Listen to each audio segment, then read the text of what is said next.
Muy buenas tardes con todos los presentes. Tenga un cordial saludo de parte de la Oficina de Telesalud del Hospital Regional del Cusco.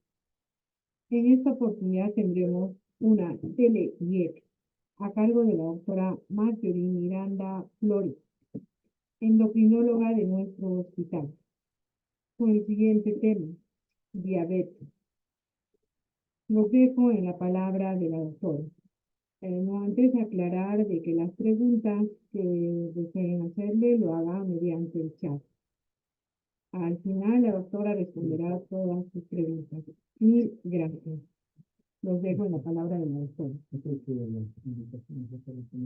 Buenas tardes con todos. El día de hoy, bueno, me he encargado del tema de diabetes mellitus. Pertenezco al servicio de endocrinología del Hospital Regional de Cusco. Entonces, un poco para conocer la epidemiología de esta enfermedad, que ya se está volviendo una pandemia, se estima que para el 2045 a nivel mundial va a haber un incremento del 46% de pacientes con diabetes mellitus tipo 2, perdón. Y se estima que en América Latina, y bueno, dentro de esos países está incluido Perú, se estima un incremento del 50% de pacientes con el diagnóstico de diabetes mellitus tipo 2. También recordar que esta enfermedad está en incremento, una de cada 12 personas tiene diabetes, y lo más importante es recordar que una de cada dos personas con diabetes no sabe que la tiene, ¿no? Probablemente por nuestro poco tamizaje que tenemos acerca de esta enfermedad.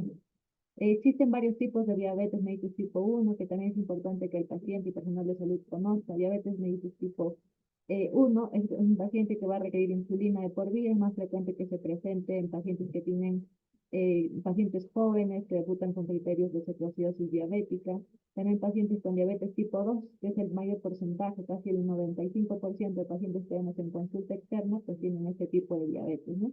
Que se caracteriza sobre todo por resistencia a la insulina, y es el tema por el cual el día de hoy voy a hablar más de este tipo de diabetes, ¿no? Pero también es importante saber que hay otros tipos de diabetes, como diabetes gestacional, y otros tipos de diabetes ya monogénicas, o alteraciones más específicas que se podría presentar.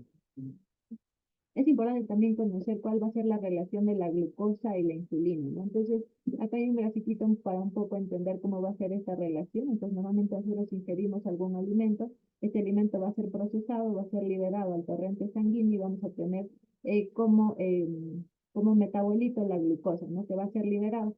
Una vez que llega al páncreas, a nivel de los receptores GLUT2, estos van a comenzar a liberar insulina para que la glucosa consumida en el alimento pues pueda ser captada por los órganos, ¿no? Como puede ser hígado o músculo. Entonces, una vez que es captada, ya se regulan los niveles de glucosa en sangre. Entonces, ¿qué es lo que pasa cuando hay una resistencia a la insulina? Entonces, esta captación, o sea, esta llave que va a ser la insulina, va a actuar a nivel de la célula, pero esta unión va a ser deficiente, ¿no? Eso puede deberse a muchos factores. Entre los más importantes es la obesidad, la resistencia a la insulina, que se puede producir el sedentarismo, que va a ocasionar esta resistencia a la insulina. Y al ocasionar esa resistencia a la insulina, pues va a aumentar la secreción de insulina, y como consecuencia de eso vamos a tener un deterioro de las células pancreáticas, ¿no? Y por último ya tendremos una deficiencia en la secreción de insulina, que nos lleva a pacientes que comenzaron con resistencia a la insulina y posteriormente ya van a requerir insulina para su tratamiento. Dentro de los factores de riesgo importante es conocer que el sedentarismo, la obesidad son factores de riesgo, la hipertensión arterial elevada y no controlada, las dietas con alta cantidad de carbohidratos y grasas, las bebidas alcohólicas, los antecedentes familiares también son importantes tenerlos en consideración, que van a ser factores de riesgo para tener diabetes. También, bueno, tener antecedentes de macrosomía, de hijos que pesen más de 4 kilos, diabetes en la gestación, preeclampsia, también van a ser factores importantes. Y el mismo hecho de ser personas que hemos nacido en Latinoamérica también es un factor de riesgo para presentar diabetes mellitus tipo 2. En la historia natural de la diabetes mellitus tipo 2, entonces vemos que al principio podríamos tener glucosas normales, pero ya presentar cuadros de resistencia a la insulina, ¿no? Y el único criterio que podemos tener es obesidad, ¿no? Entonces, un índice de masa corporal elevado podría ser uno de los primeros signos que podríamos presentar en un paciente que posteriormente podría desarrollar diabetes mellitus tipo 2. Ya más adelante encontraremos alteraciones en la tolerancia a la glucosa, ya podrán haber glicemias alteradas, y es lo que nosotros conocemos como la prediabetes, ¿no? Y acá, bueno, ya se van a unir otras características como triglicéridos altos, colesterol HDL, que hace el colesterol bueno bajo, y ya con el desarrollo del tiempo, pues ya el paciente podría debutar con una diabetes mellitus tipo 2. Y ya estaríamos viendo las complicaciones como retinopatía, nefropatía, neuropatía. Entonces, para recordar que la resistencia a la insulina comienza con la obesidad, sobre todo la obesidad abdominal. Por eso es que la Organización Mundial de la Salud recomienda un perímetro abdominal o de cintura en mujeres menos de 88 y en varones menos de 94, ¿no?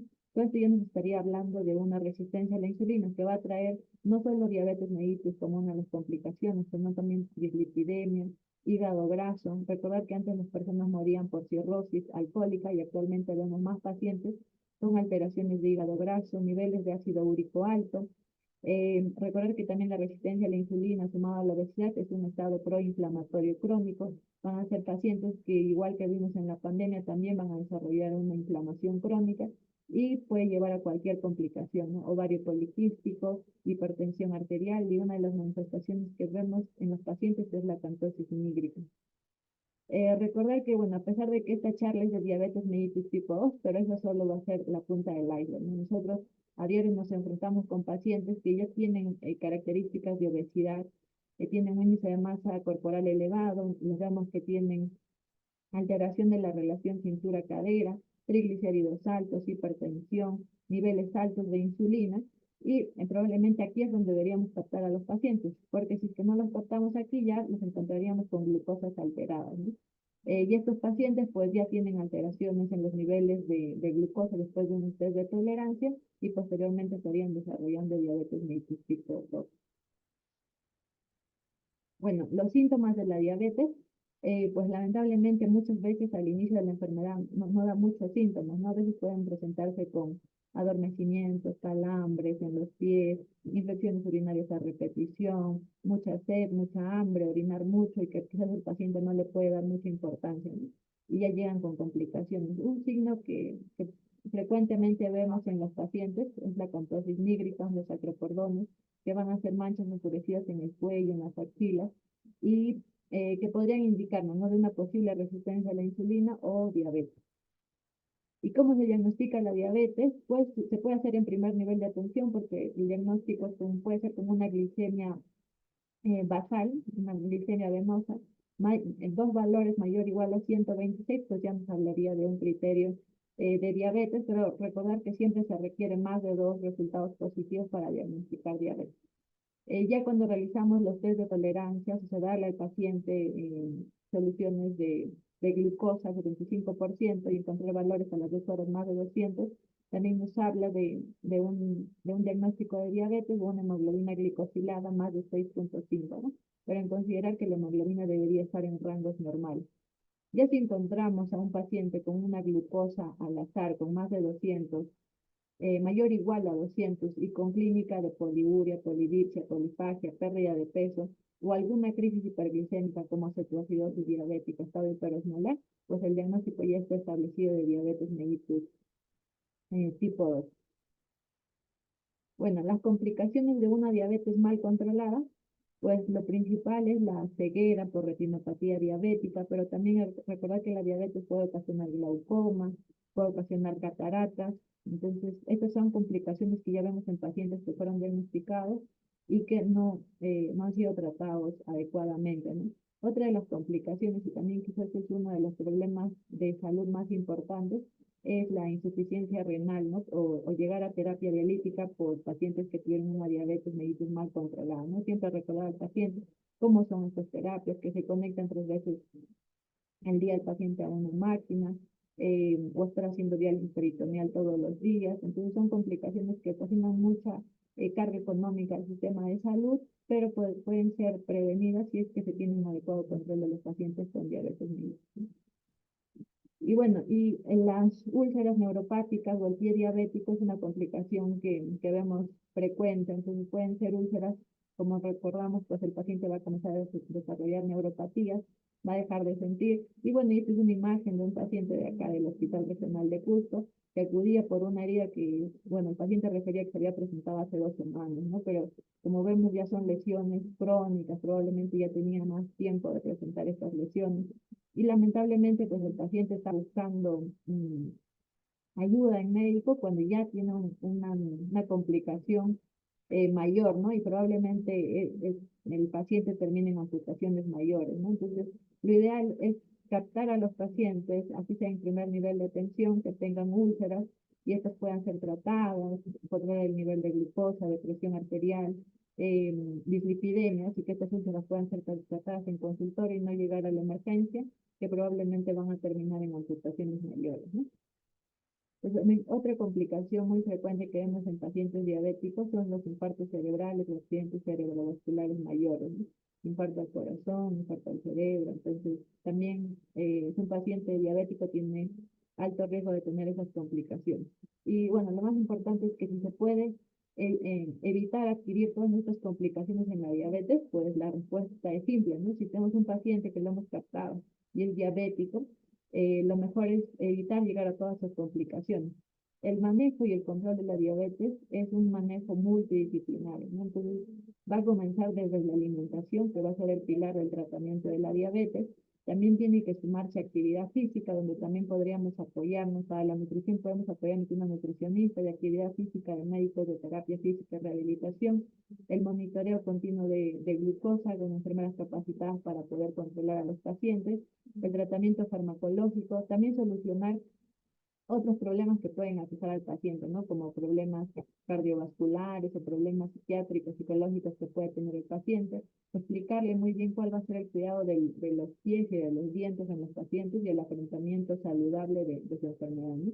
Hay que recordar que igual al ser una enfermedad crónica, el paciente puede entrar en una negación al inicio, pero posteriormente hay que acompañarlo durante todo el tratamiento. Como mencioné, el tratamiento base de la diabetes es la nutrición, ¿no? Entonces, siempre el paciente debe conocer eh, cómo debe comer los diferentes tipos de alimentos. Los frutos siempre deben ser enteros, nada de jugos, extractos, jugo verde, amarillo, rojo, están prohibidos porque toda la fruta está destruida. Entendemos de que hay mayor índice glicémico, o sea, mayor elevación de glucosa cuando la fruta está destruida.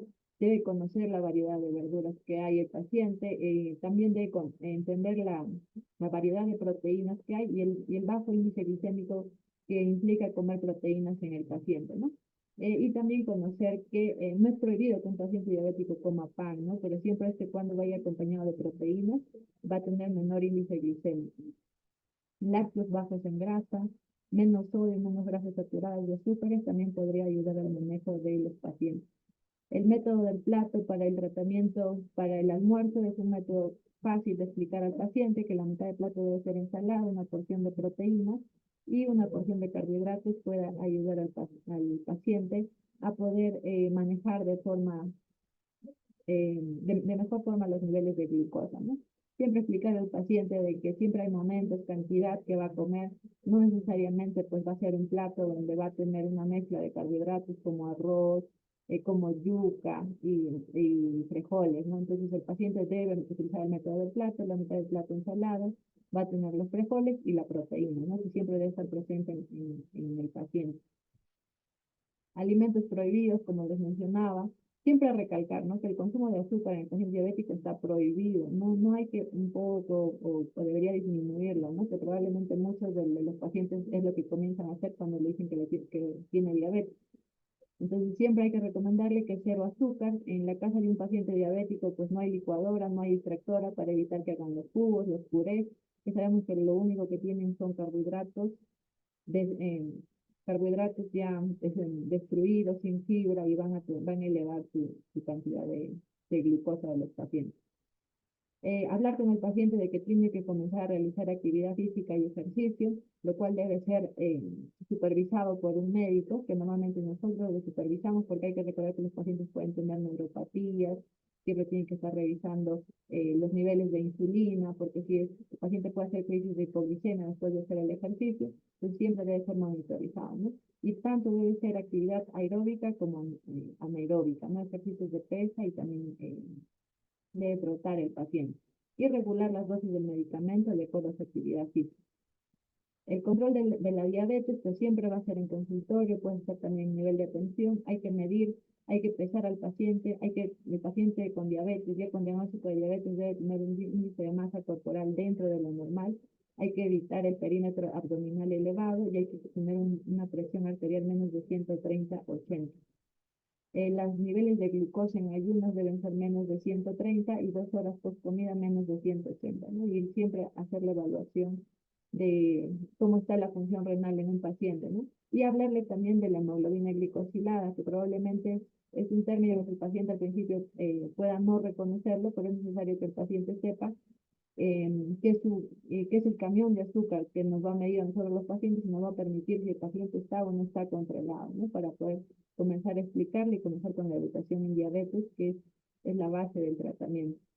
Explicarle al paciente sobre la importancia de los cuidados de los pies, que debe tener un espejito para comenzar a evaluarse los pies diariamente él, siempre revisar los zapatos, tiene que mantener los dedos secos, secarlo entre dedo y dedo. A veces esto podría tomar tiempo a explicar, pero esto podría salvar y podría evitar que el paciente acuda con úlceras ya complejas en la atención.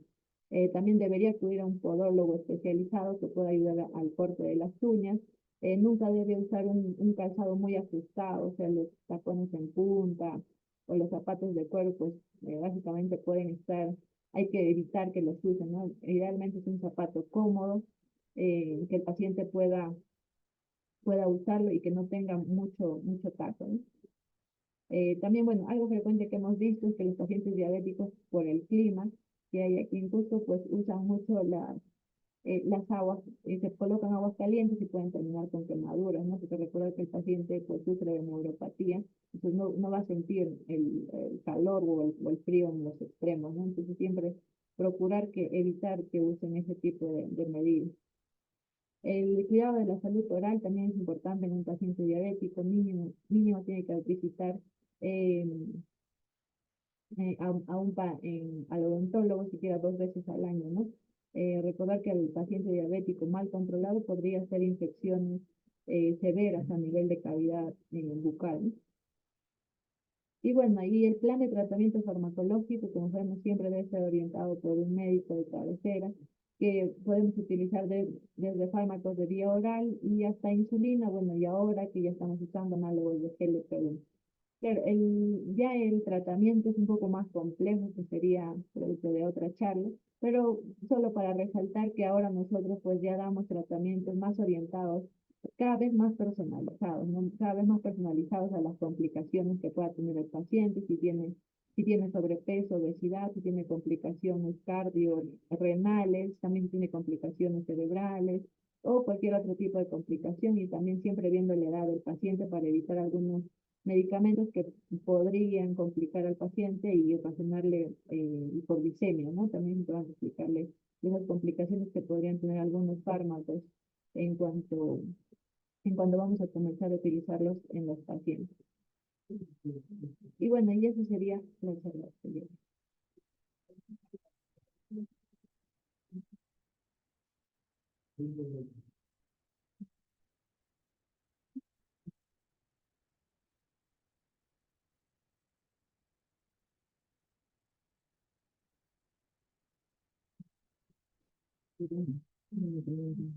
Bueno, acá justo estoy viendo la pregunta.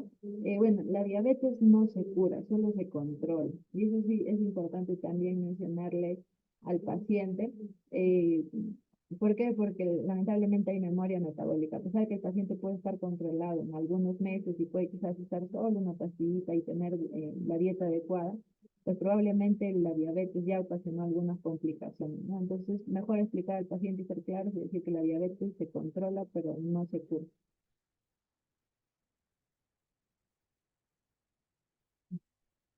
No habiendo otra pregunta, agradecemos la excelente participación de la doctora Marjorie Miranda por la exposición con tan importante tema. Asimismo, agradecemos a cada uno de ustedes por vuestra asistencia. Ya les estaremos comunicando para una nueva capacitación o una PLIE. Les comunicamos también de que esta ponencia está grabada en el YouTube institucional, así que lo pueden ver en cualquier momento. Muchísimas gracias. Hay una pregunta más, doctora. ¿La diabetes en niños cómo se controla? Bueno, normalmente antes lo que se miraba la diabetes en los niños pues era un diabetes tipo 1. Normalmente el paciente diabetes con diabetes tipo 1 pues necesitan insulina de por vida y el único tratamiento es la insulina. La insulina y que el paciente aprenda cómo va a ser su alimentación. Ahora lo que estamos viendo son pacientes con diabetes en niños, pero que tienen diabetes tipo 2. Eso quiere decir que lo adquirieron por malos hábitos, sedentarios, hamburguesa, pizza todos los días, y que sufren de obesidad y que tienen resistencia a la insulina. Entonces, pero en ambos casos, eh, la nutrición siempre va a ser importante, ¿no? En los diabéticos tipo 1, igual, a pesar que va a usar insulina, igual es necesario que tenga una alimentación adecuada. ¿Por qué? Porque es una enfermedad que le inició de forma temprana y se va acompañando por vida, ¿no? Si es diabetes tipo 2 pues de igual forma, ¿no? Quizás se va a manejar con pastillas, pero sí va a ser necesario que controle con una nutricionista, porque es una complicación que se está presentando desde una edad muy temprana, ¿no? Hay otra pregunta. ¿Es recomendable las frutas? Claro, o sea, normalmente lo que no hacemos es recomendar que el paciente coma frutas con alto contenido de azúcar, ¿no? Como plátano o puede ser chirimoya dentro de las frutas que son muy dulces. Pero sí, también son las proporciones, ¿no? Se va a comer un plato, la mitad de un plátano y solo es un plátano al día, no habría problema, ¿no? Normalmente lo que recomiendo es una fruta al día. Pues cualquier fruta que el paciente quiera, pero una fruta al día y nunca en jugos, ni extractos, nada. Pero de preferencia yo creo que podría ser melón, sandía, que son frutas con menos índice glucémico, ¿no? Y siempre de preferencia la fruta va después de postre, nunca va, siempre va después.